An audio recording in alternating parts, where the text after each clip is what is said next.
Good evening, everyone. I want to start today's talk with a simple question. Is your milk helping you live longer or aging you faster? Because the data tell us those would be not all milk is created equal, especially if you're over 60. Now, I'm not here to fearmonger or oversimplify. I'm here to give you a framework, a way to think critically about what goes into your body and what impact it has on your metabolism, your inflammation, and your longevity. Let's start with the 4 milks you should avoid, not because they're evil, but because the cost, metabolically and neurologically, may outweigh the benefit. First of those would be, especially as we age, when we look at the aging process through the lens of metabolic health, one of the first concepts we need to internalize is glycemic variability, the swings in blood glucose levels that occur in response to the foods we consume. The first of those would be, while much of the discussion around diet in older population centers on calories, cholesterol, or fat content, be one of the more insidious contributors to long-term decline, particularly in cognitive and metabolic health, is repeated exposure to high glycemic loads. Of those would be flavored milk is one of those Trojan horses. It carries the appearance of a benign, even nostalgic food. Its milk after would be. After all, something we've been told since childhood is a source of strength, bone health, and nutrition. But the reality for older adults is that flavored milk is fundamentally different in its metabolic effects than plain milk. The first of those would be largely due to its added sugars and insulin stimulating load. Let's take a typical example. 1 cup commercially available chocolate milk contains between 12 and 25 grams of added sugar. The first would be, that's the equivalent of about 3 to 6 teaspoons of sugar in a single serving. To put that in perspective, that's more sugar than what's found in the same volume of soda. And unlike a sugary dessert that you may indulge in occasionally, flavored milk is often marketed as a daily or post-workout beverage, or as would be, or even part of a healthy breakfast. The problem, particularly for people over 60, the first of those would be, is that insulin sensitivities are declining due to age-related changes in muscle mass, mitochondrial function, and cellular glucose uptake. Of those would be, repeatedly dumping high glycemic substances into that system can accelerate metabolic dysfunction. The second order effects are even more concerning. Spikes in insulin not only impair glycemic control, but can directly impact the function of the brain, especially regions tied to memory and executive function. Research shows that older adults with higher insulin variability have increased risk of mild cognitive impairment, MCI, a known precursor to Alzheimer's disease. In fact, some researchers have gone so far as to call Alzheimer's type 3 diabetes because of the degree to which glucose dysregulation can affect neuronal health. There's also the issue of liquid calories. Unlike whole food sources of carbohydrates or fats, which contain fiber or protein, that slow absorption, sugar-laden beverages are absorbed rapidly. This can lead to a transience of satiety followed by a crash in energy, often prompting further snacking. Over time, this cycle contributes to visceral fat accumulation, a key risk factor in nearly every age-related disease, cardiovascular disease, stroke, type 2 diabetes, and certain cancers. Now, someone might argue, but isn't milk high in calcium and protein? Doesn't that offset some of these risks? The short answer, Isings, not in this case. The negative impact of repeated high insulin and glucose excursions far outweighs any marginal benefit of the calcium or protein you might get from flavored milk. There are far more effective, lower risk ways to get those nutrients without triggering a metabolic firestorm. There's a behavioral component to consider too. The first of those would be the sweetness profile of flavored milk can dysregulate your palate, training your brain to expect sweet tastes throughout the day. The first of those would be, this has knock-on effects on your dietary choices later on. gravitating toward more processed carbs, less savory whole foods, and perpetuating the cycle of poor glycemic control. For older adults who are actively trying to preserve lean body mass, cognitive function, and metabolic flexibility, flavored milk simply doesn't belong in the nutritional toolkit. It's a small habit with disproportionately large downstream consequences. Ultimately, those would be, when we think about nutrition in the later decades of life, we have to make decisions not based on nostalgia or taste alone, but on function. Every calorie, first of those would be every macronutrient. Every choice either nudges us toward a longer health span or takes us further from it. Flavored milk may seem like a harmless indulgence, but the data tells us otherwise. And when you're playing the long game, even small decisions matter. The first of those would be, there's a deeply embedded cultural narrative around milk, particularly cow's milk. For decades, it has been positioned as a cornerstone of a healthy diet, an essential sort of calcium, protein, and bone strength.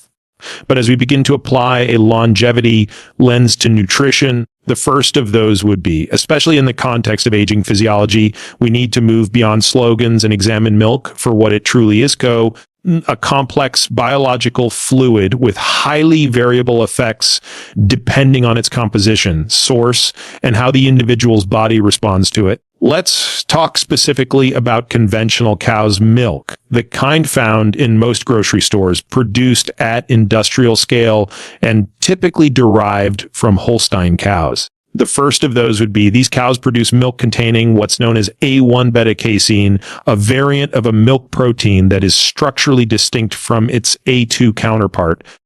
This small difference in amino acid sequence, just one substitution, has profound implications for how the protein is broken down during digestion and how the resulting peptides interact with the human body. When A1 casein is digested, it yields a bioactive peptid called beta-casomorphin 7, BCM7. This peptid has opioid-like properties, meaning it can bind to mu-opioid receptors in the body and brain. Preclinical and some clinical studies have linked BCM7 to increased intestinal inflammation, altered motility, immune activation, and in some cases, neurobehavioral effects. While not every individual is sensitive to this compound, for those who are, particularly those with underlying gut permeability, autoimmune conditions, or neuroinflammatory tendencies, it can act as a low-grade chronic irritant. Why does this matter more as we age? Because aging is accompanied by a gradual erosion of physiological resilience. Gut integrity becomes more fragile. The immune system exhibits both heightened reactivity and diminished regulation, a phenomenon known as inflammaging. As the brain becomes more susceptible to inflammatory mediators that cross the blood-brain barrier. What may have been a tolerable or even benign input in one's 30s or 40s can tip the balance toward dysfunction in one's 60s or 70s. It's also important to consider the broader context in which conventional milk is produced. Industrial dairy farming often involves the use of antibiotics, synthetic growth hormones like RBST, and grain-based feed, all of which alter the nutritional profile of the milk. For instance, milk from grain-fed cows tends to have a lower omega-3 to omega-6 fatty acid ratio, potentially promoting a more pro-inflammatory lipid environment. Trace amounts of pesticides or endocrine disruptors from the feed supply chain may accumulate in the milk as well. These exposures may be minuscule on a per-serving basis. But from a chronic exposure standpoint, especially in aging individuals with impaired detoxification capacity, they could be biologically meaningful over time. Another consideration is the insulinotropic nature of dairy proteins, particularly whey and casein. Dairy strongly stimulates insulin release, even in the absence of a corresponding glucose load. For insulin-sensitive young athletes, this can be advantageous post-workout. But for older adults, who are often struggling with declining insulin sensitivity and elevated fasting insulin levels, it can be a problematic trigger. The chronically elevated insulin is not benign. It's associated with increased risk of cardiovascular disease, visceral adiposity, and possibly even cognitive decline. Now, this doesn't mean that all milk is off limits or that dairy is inherently harmful. But it does mean we need to think critically about the type and source of dairy we consume. Blanket recommendations fail to account for the nuances of individual biochemistry, immunology, and aging. For a patient with excellent metabolic health, good gut integrity, and no evidence of dairy intolerance, high-quality dairy may be perfectly acceptable. But for others, especially those over 60 facing multiple metabolic and inflammatory stressors, the risk-benefit calculus changes. Milk is not just a white liquid in a glass. It's a biological signal rich in peptides, hormones, and growth factors. And like all biological signals, its impact depends on context. The context of age, the context of metabolic health, and the context of long-term risk. Conventional A1 milk simply does not meet the standard for a metabolically thoughtful, longevity-aligned dietary input. Would be one of the more fascinating developments in the last decade has been the exponential growth of plant-based milk alternatives. The intention behind these products is understandable. Like people are looking to avoid lactose, reduce their intake of animal products, or simply diversify their diets. However, intention does not always align with outcome. And when you examine the data, nutritional, biochemical, and clinical, on sweetened plant-based milks, especially for aging adults, the picture is far less favorable than marketing would suggest. Let's be specific. Most sweetened almond oat, or soy milks contain anywhere from 7 to 15 grams of added sugar per serving. That may not sound like much in isolation, but for an aging body that is already less insulin sensitive, even small repeated elevations in postprandial glucose and insulin can drive a cascade of negative effects: glycation, oxidative stress, and chronic inflammation. Oat milk, in particular, poses a unique challenge. Even in its unsweetened form, it contains a relatively high concentration of carbohydrates, often yielding a glycemic index similar to that of white bread. When sweetened, its insulinogenic response can rival that of sugar-sweetened beverages. The presence of maltose, a disaccharide found in oats, means a higher potential for rapid blood sugar spikes due to its high glycemic load. For a senior attempting to manage blood glucose, prevent cognitive decline, or maintain a favorable body composition, this is not a trivial detail. What complicates this further is the ultra-processed nature of many of these beverages. A typical sweetened plant-based milk includes emulsifiers, stabilizers, gums, and oils, many of which are included not for nutritional benefit, but to imitate the texture and mouthfeel of dairy. Carrageenan, for example, has been implicated in gut inflammation in some preclinical studies. While human evidence is less definitive, we have to ask, are these additives inert, or are they subtly influencing gut permeability, microbiome composition? The first of those would be immune activation over time. This is not a fringe concern. We now understand that intestinal barrier function plays a critical role in systemic inflammation, particularly in aging individuals who may already exhibit low-grade inflammatory signaling due to immunosenescence. The first of those would be even a modest uptick in LPS translocation. Endotoxins leaking from the gut into circulation can trigger metabolic disturbances, endothelial dysfunction, and neuroinflammation. So while the carton may read Almond or Hoyt, you're actually consuming a laboratory formulation may, in the aggregate of those, would be erode resilience instead of supporting it. Another issue lies in the misalignment between perceived and actual nutritional value. Sweetened plant milks are often positioned as healthy due to their association with plants, but it's important to differentiate plant-based from plant-derived. A handful of almonds does not equate to almond milk. Most commercial Prain Lux contain less than 2% almonds by volume. What you're drinking is mostly water, Thickeners. The first of those would be added sugars and synthetic nutrients. These beverages often lack sufficient bioavailable protein, which is especially problematic for seniors who need to preserve lean muscle mass in the face of anabolic resistance. Moreover, the first of those would be these sweetened plant milks are often fortified with calcium and vitamin D, but in non-natural, less bioavailable forms, usually calcium carbonate or synthetic D2 rather than D3. If you're using these products as a replacement for nutrient-dense whole foods or properly sourced dairy, the net nutrient intake may be lower than anticipated. Worse, you may be missing the essential cofactors, vitamin K2, magnesium, phosphorus, that ensure those nutrients are actually utilized properly. Those would be. So while the packaging tells you there's a modern, ethical, or health-conscious choice, the metabolic reality is far less flattering, particularly if you're over 60 and your physiological margin for error is narrowing.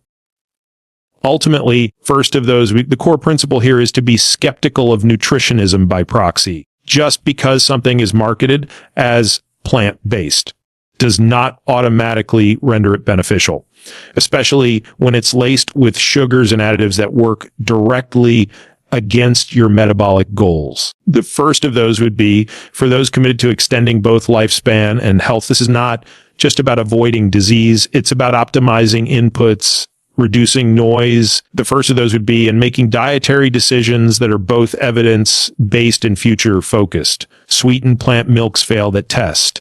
The first of those would be, there are certain ingredients that tend to fly under the radar because they're tied more to nostalgia than to data. And evaporated milk and condensed milk fall squarely into that category. They're staples in older generations' pantries, often associated with tradition. Baking, coffee, holiday recipes. But from a nutritional and biochemical standpoint, particularly in the context of aging, these are not benign substances. In fact, they may be among the more problematic forms of dairy you can consume. Let's define terms first. Evaporated milk is essentially milk with about 60% of the water removed, resulting in a denser, more concentrated product. Sweetened condensed milk goes a step further. It removes water and adds a significant amount of sugar, often over 50% by weight. What you're left with is a high-calorie, high-sugar, shelf-stable product with a long half-life and a highly insulinogenic profile. If you're over the age of 60, there are 3 core reasons why these types of milk are worth avoiding: glycemic load, nutrient dilution, and metabolic disruption. First, let's examine the glycemic implications. 1 tablespoon of sweetened condensed milk contains about 10 grams of sugar, roughly 2.5 teaspoons. Those would be. The issue here isn't just the sugar itself, it's the form. Liquid sugars, especially when consumed in concentrated doses, are absorbed rapidly, bypassing many of the normal satiety and metabolic signaling mechanisms that whole food carbohydrates would engage. You don't chew condensed milk. It doesn't fill you up. Those would be, but it does trigger an outsized insulin response, spiking blood glucose rapidly and then dropping it just as fast. That kind of glycemic volatility is exactly what we want to avoid in older adults who are already at higher risk for impaired glucose tolerance and insulin resistance. There's also the issue of fructose. While glucose spikes are immediately visible on a continuous glucose monitor, fructose metabolism is a quieter, more insidious process. The first of those would be, it doesn't raise blood sugar directly, but it does burden the liver. Fructose is metabolized hepatically and in excess contributes to de novo lipogenesis, the conversion of carbohydrates into fat. Over time, this promotes non-alcoholic fatty liver disease, NAFLD, which is strongly associated with metabolic syndrome, systemic inflammation, and increased cardiovascular risk, all of which are already elevated in aging populations. The first would be second. Let's talk about nutrient density, or in this case, the lack of it. Condensed and evaporated milk are essentially caloric bombs with very little in the way of meaningful micronutrient benefit. Yes, there's some calcium and a bit of protein, but it's nowhere near proportionate to the caloric and glycemic burden. In fact, when we do a nutritional audit, calories in, the first of those would be micronutrients. Now, these forms of milk rank low on what I would call the longevity per calorie scale. You're better off getting calcium and protein from sources that don't simultaneously increase your visceral fat and triglycerides. Third, these products have a subtle but important behavioral impact. They shift the palate toward the hyper-sweet end of the spectrum. As we age, our taste sensitivity often declines, especially for bitter and savory flavors. Sweetened condensed milk, due to its high sucrose content, hits the dopamine system hard. It reinforces sweet-seeking behavior in a system already prone to craving convenience and comfort foods. This, over time, contributes to a cycle of dietary regression, moving away from whole foods and toward processed, calorie-dense inputs that undermine metabolic stability. The first of those would be aging well isn't just about preventing disease. It's about maintaining metabolic optionality, the ability of your body to flex between fuel sources. The first would be maintain stable energy, preserve lean tissue, and resist inflammation. Every dietary choice either reinforces or erodes that capacity. Evaporated and condensed milks do not support that mission. They are legacy products from an era that didn't understand glycemic load. Hepatic stress would be, or insulin dynamics, the way we do today. That doesn't mean they were maliciously created or that people who consume them are doing something wrong. The first of those would be. But it does mean we can do better, particularly if we're playing the long game of health span. And in that game, these products simply don't make the cut. The first of those would be. Now, let's pivot. Instead of just telling you what not to drink, I want to give you 4 science-supported alternatives. These aren't just better. They support muscle preservation, cognitive health, and glycemic control. In the landscape of milk alternatives, the few have gained more traction over the past decade than almond milk. It's low in calories, free of lactose, and often comes fortified with calcium and vitamin D. From a macro perspective, it appears almost perfectly engineered for the health-conscious consumer, especially older adults looking to reduce saturated fat intake. The first as would be manage blood glucose and maintain cardiovascular health. But what makes unsweetened fortified almond milk particularly worth highlighting is not just its absence of problematic ingredients. It's the intersection between metabolic neutrality and micronutrient support in a population where both matter deeply. Let's start with the fundamentals. 1 cup of unsweetened almond milk typically contains 30 to 40 calories, 1 gram of carbohydrate, and 0 added sugar. For an older adult with creeping insulin resistance or impaired glucose tolerance, this is meaningful. There's effectively no glycemic load, no insulin surge, no threat to metabolic stability. It is, in essence, a non-event metabolically. And sometimes, in the context of aging physiology, that's the best possible outcome.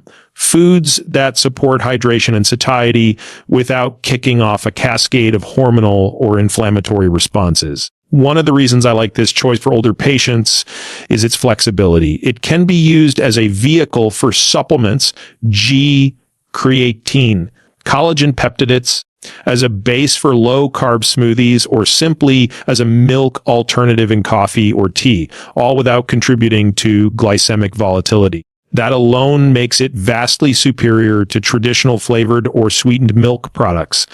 But beyond its metabolic neutrality, almond milk's real utility comes from strategic fortification. Most commercial brands include calcium, often around 450 mg per cup, vitamin D, usually D2, those some brands now use D3 and sometimes vitamin E. This matters because as individuals age, nutrient absorption declines and dietary patterns often become more limited. The first would be calcium and vitamin D are critical cofactors in bone mineralization, and their intake becomes increasingly important as bone remodeling shifts toward net resorption in older adults, especially postmenopausal women. That said, It's not just about quantity, it's about bioavailability. While fortified calcium, often in the form of calcium carbonate, is less bioavailable than food-based sources, it still contributes meaningfully to daily intake when consumed consistently. When paired with vitamin D, especially D3, absorption improves. Some formulations also include vitamin K2, which is vital for directing calcium to bone rather than soft tissue. If not, I typically recommend supplementing it separately. Now, we should acknowledge that almond milk is not a significant source of protein, usually 1 gram or less per serving. The first of those would be. So it's not intended to replace high-quality protein sources like Greek yogurt, eggs, or white isolate. First of those would be, which are necessary for counteracting anabolic resistance and preserving lean muscle mass in later decades. But that's not its job. Almond milk functions more as a metabolically inert vehicle, something you can consume without concern, and which can actually support your broader nutritional framework if chosen strategically. Another benefit is the absence of lactose and casein. The first of those would be, which is relevant for individuals with lactose intolerance or casein sensitivity. Conditions that become more common with age. The first of those would be even among people who previously tolerated dairy well. Many of my patients notice a reduction in gut symptoms, brain fog, or skin flare-ups when they remove conventional dairy and switch to a clean, unsweetened almond milk. As with any product, quality matters. Some brands include gums, the emulsifiers or added oils, which may trigger gastrointestinal symptoms in sensitive individuals. So I advise reading labels carefully, ideally choosing formulations with short ingredient lists, no added sugar, and minimal stabilizers. To be clear, those would be, unsweetened almond milk is not a superfood. It doesn't confer miraculous benefits. But what it does offer, particularly for aging adults, folk, and extending health span, is a low-risk, high-utility dietary input that fits seamlessly into a metabolic strategy geared toward stability, not volatility. In longevity-focused nutrition, the first of those would be, we often aim to subtract more than we add, removing the agents that accelerate decline. In this context, almond milk isn't just a better option. It's a smart. The first of those would be strategic absence of harm, and that's a win worth keeping. If we're going to talk about milk as a viable option for aging adults, we have to be incredibly selective. Not all milk is created equal. Not even close. The distinction between A1 and A2 beta-casein proteins may seem academic on the surface, but mechanistically, it has very real implications for inflammation, gut permeability, and downstream immune activity. For seniors looking to maintain longevity through stability, metabolic, gastrointestinal, first of those would be cognitive. The type of dairy consumed can be the difference between therapeutic and problematic. Enter A2 milk from grass-fed, organically raised cows. This isn't just a boutique food trend. It represents a fundamentally different biological input. A2 beta-casein is structurally more similar to the milk our ancestors consumed and is far less likely to yield beta-casomorphin 7 BCM7 during digestion.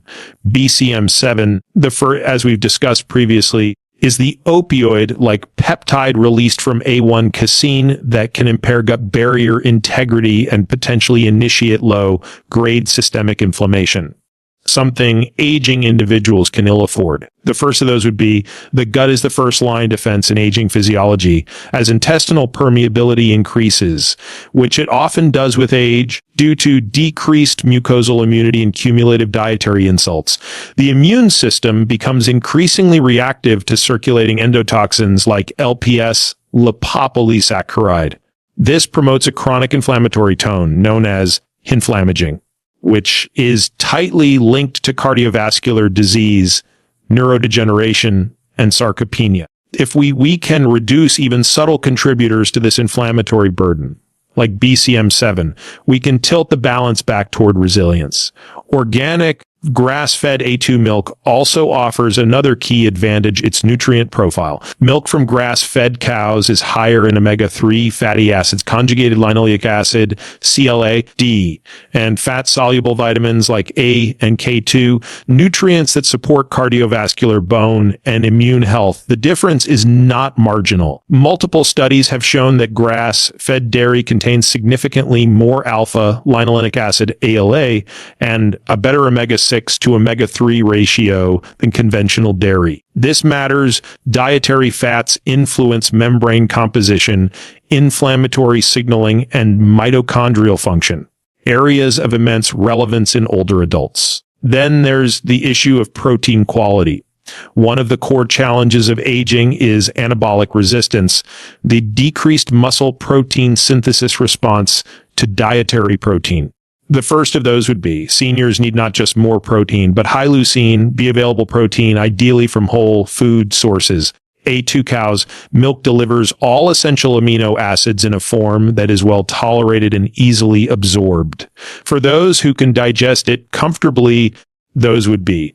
It becomes a powerful tool in the fight against muscle loss and frailty.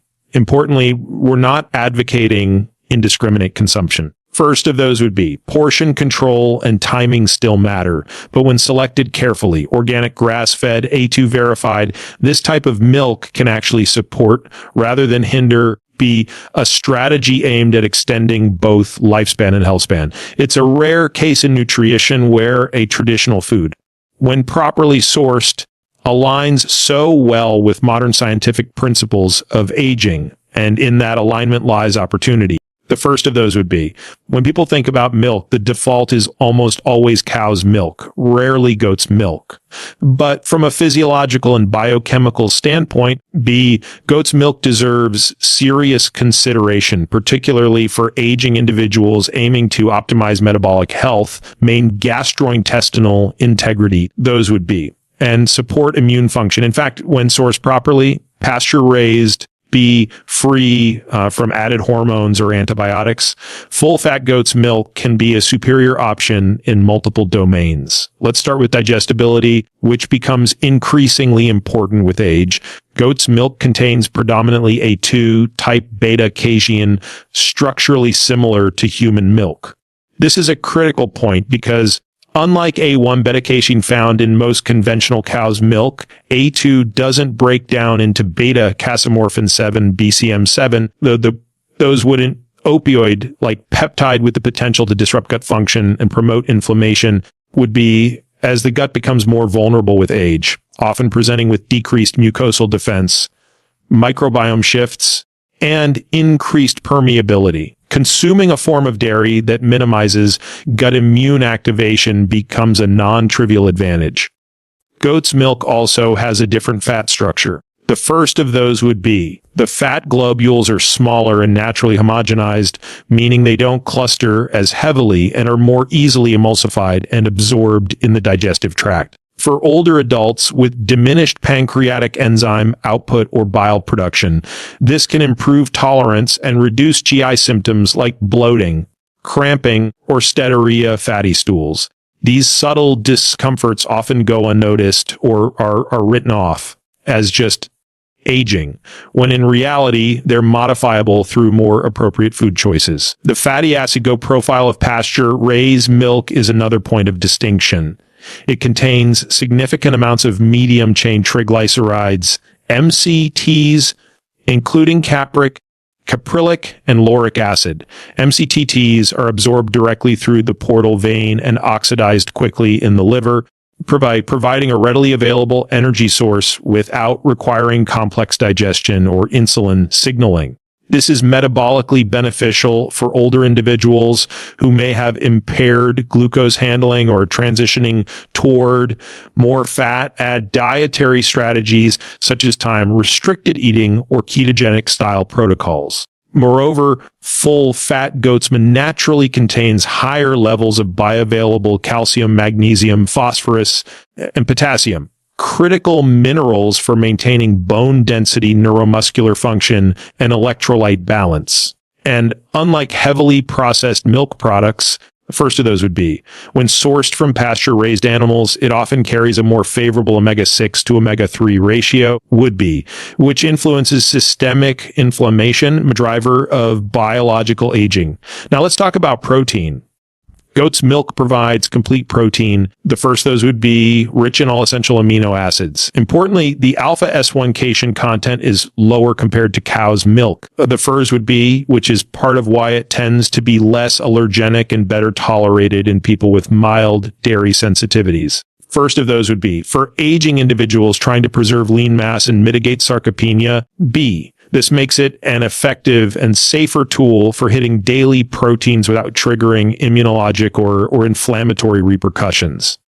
Of course, the first of those would be all of these benefits hinge on sourcing. The advantages are contingent upon the goats being pasture-raised, not confined, and not exposed to hormone-laced or grain-heavy diets. Just as we differentiate between conventional and grass-fed beef, we must apply the same scrutiny to goat's milk. Pasture raising not only improves the animal's health and milk composition, it also reduces the risk of exposure to antibiotic residues, endocrine disruptors, and oxidized lipids. Aging well requires nuance. It's not about eliminating entire food groups, but rather identifying the most biologically compatible forms of those foods, inputs that respect the changing landscape of human physiology. In that context, full-fat goats would be. Pasture-raised milk isn't just an alternative, it's a precision nutrition tool. Low risk, high utility, and especially well suited for those navigating the metabolic and gastrointestinal realities of later life. For the right individual, it's not only acceptable, it's strategic. When we talk about plant-based milks, most people are thinking about convenience products. Cartons lined up in the supermarket aisle, often with long ingredient lists, stabilizers, emulsifiers, synthetic vitamins, seed oils, and added sugars. But there's a different category altogether in homemade, clean label plant milks. Those would be made from just the base ingredient G, cashews, hemp seeds, flax seeds, and water. Nothing else. These aren't milks in the conventional sense. Those would be, but rather nutrient-infused emulsions. And for the aging adult, particularly one focused on reducing inflammatory load, improving gut health, and supporting metabolic integrity, these milks can offer a surprisingly high return on investment. Let's begin with the premise, why homemade? B, the reason is control over ingredient exposure to unnecessary or even harmful compounds. Most commercial plant-based milks contain additives like carrageenan, gum, sunflower lecithin, canola oil, and often synthetic vitamin fortifiers in poorly absorbed forms. These additives can disrupt gut motility, promote bloating, and in some individuals induce low-grade immune activation at scale, especially in older adults who already have a compromised gastrointestinal barrier. This becomes a chronic insult rather than an acute. Homemade plant milks remove those variables. When you soak raw cashews or hemp seeds, blend them with filtered water, and optionally strain them, you get a nutrient-rich, low-inflammatory, and highly digestible beverage that doesn't spike insulin, doesn't challenge digestion, and doesn't contribute to metabolic chaos. It's about minimizing the noise so that nutrition becomes a precision instrument, not a blunt one. Let's drill down into the specific ingredients. Cashews, when used to make milk, offer a creamy texture and a modest amount of protein, plus important minerals like magnesium, zinc, and copper, all of which play roles in mitochondrial function, glycemic regulation, and immune balance. Hemp seeds are rich in alpha-linolenic acid ALA, an omega-3 fatty acid that can modulate inflammation and support endothelial health. They also provide a complete amino acid profile, which is rare among plant foods. Flax seeds, similarly, are high in ALA and lignans, which have been studied for their role in hormone metabolism and even protective effects against hormone-sensitive cancers. Particularly relevant for postmenopausal women. These milks are not protein powerhouses. That's not their role. They're not calcium rich either unless you fortify them. What they offer is metabolic neutrality, gut gentleness, and strategic phytonutrients that support health span. They won't disrupt insulin sensitivity. They won't provoke food sensitivities. Those would be. And they won't work against attempts to maintain a stable internal environment. In practical terms, they're incredibly versatile. You can use them as a base for low glycemic smoothies, as a carrier for supplements like creatine or electrolytes, or simply as a non-reactive addition to coffee or tea. First of those would be for patients who struggle with post-dairy GI symptoms, bloating, joint aches, skin flare-ups. This type of homemade plant milk often leads to marked improvements in symptom burden within days or weeks. From a longevity perspective, one of the most powerful things we can do is remove unnecessary stressors, even the subtle ones. And for many commercial milks, both animal and plant-derived, are full of subtle stressors, preservatives, denatured proteins, additives, excess sugars. Homemade plant milks are an elegant subtraction. They don't try to replace milk. They redefine the utility of a milk, like in hydration, texture, mild nutrient delivery. The first would be in zero downstream chaos. To be clear, this isn't about ideology. It's not about being vegan or paleo or anything in between. This would be. It's about precision nutrition for a specific physiology, the aging body with its unique vulnerabilities and requirements. Homemade, those would be clean label plant milks respect that physiology. They don't ask it to do anything difficult. And that's the whole point. Because as we age, the goal isn't complexity. It's clarity.